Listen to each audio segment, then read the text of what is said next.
মোহতারাম, আপনার কাছে যে বিষয়টি জানতে চাচ্ছি, আমরা জানি হজরতে হুসেন রাদিয়াল্লাহু তাআলা আনহু শহীদ হয়েছেন কারবালায়, কিন্তু তাকে দাফন করা হয়েছে কখনো শুনি ইরাকে, কখনো শুনি ফিলিস্তিনে, আবার কখনো শুনি হজরতে হুসেন রাদিয়াল্লাহু তাআলা আনহুর মাথা মোবারক রয়েছে কায়রোতে, হুসাইনে মসজিদে, মিশরে আর কি।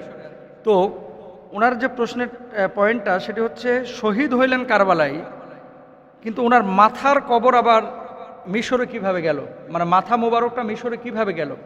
প্রশ্নটা এভাবেই করেছে। আচ্ছা, আপনি যেটা বলেছেন সত্যি, যে কারবালার ঘটনা যেটা ঘটেছিল সেটা তো ইরাকে।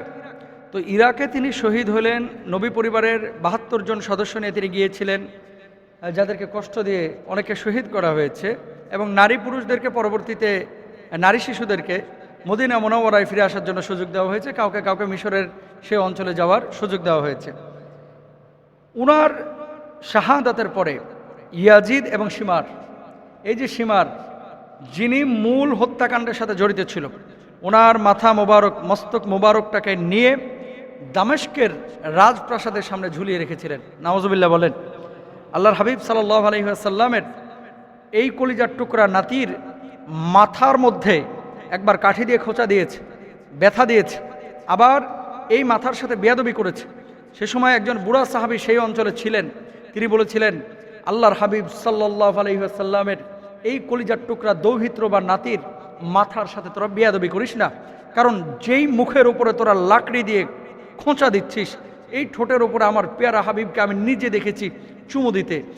যেই কানটা ধরে তোরা টানতেছিস, এই কানটার মধ্যে আমার পেয়ারা হাবিবের ঠোঁটটা লেগেছে। যেই কপালটার সাথে তোরা বেয়াদবি করছিস, এই কপালটার মধ্যে আমার পেয়ারা হাবিব সাল্লাল্লাহু আলাইহি ওয়াসাল্লামের ঠোঁট মোবারক দিয়ে চুম্বন হয়েছে, প্লিজ বেয়াদবি করিস না। তারপরেও তারা বেয়াদবি করেছে। দামেস্কের রাজপ্রাসাদে তারা মাথাটাকে ঝুলিয়ে রেখেছিল, যাতে করে পরবর্তীতে কেউ অন্যায়ের প্রতিবাদ করতে না পারে, ভয় দেখানোর জন্য। পরবর্তীতে ফিলিস্তিনের কিছু মানুষ, তখন তো সব জাজিরাতুল আরব, তখন তার ফিলিস্তিনের জন্ম হয় নাই, ভূখণ্ড ছিল কিন্তু দেশের নাম কিন্তু এরকম এখনও তৈরি হয় নাই। জর্ডান তখন তৈরি হয় নাই, সৌদি আরব তখন তৈরি হয় নাই। তো এখানকার কিছু মানুষ হুসাইন রাদিয়াল্লাহু তাআলা আনহুর শির মোবারক নিয়ে তারা একটা প্ল্যান করলেন, যে তার পবিত্র শির ইয়াজিদের নির্দেশে গোলাপ জল দিয়ে কয়েকবার আমরা ধৌত করব, এবং কয়েকটি কাফন আমরা এর উপরে পরাবো, মানে কাপড় দিয়ে এটাকে আবৃত করব, ঢাকবো, এবং আমরা এটাকে নিয়ে ফিলিস্তিনের কোনো একটা অঞ্চলে দাফন করব। তো ওই অঞ্চলের মানুষ তার কাছে রিকোয়েস্ট করেছিলেন, অনুরোধ করেছিলেন। তখন ইয়াজিদের রাজ দরবারে আসকালান, মানে দক্ষিণ ফিলিস্তিনের একটা অঞ্চল, এই আসকালানের মানে একদল লোক ছিলেন, তারা তা দাফন করার আগ্রহ ব্যক্ত করলে সেই মাথাটা যখন পুরাতন হয়ে গেছে তাদের হাতে দেওয়া হয়েছিল।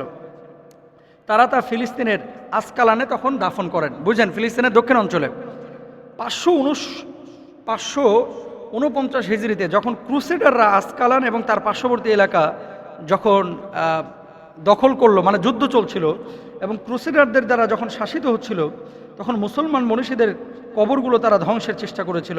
তখন গুজব ছড়িয়ে পড়ে, অচিরেই ক্রুসেডাররা আসকালান নগরীতে অবস্থিত হযরত হুসাইন রাদিয়াল্লাহু তাআলা আনহুর শির উত্তোলন করবে। মনে রাখবেন, আহলে বাইতের মানে নবী পরিবারের সদস্যদের লাশ তার কবরে পচে না।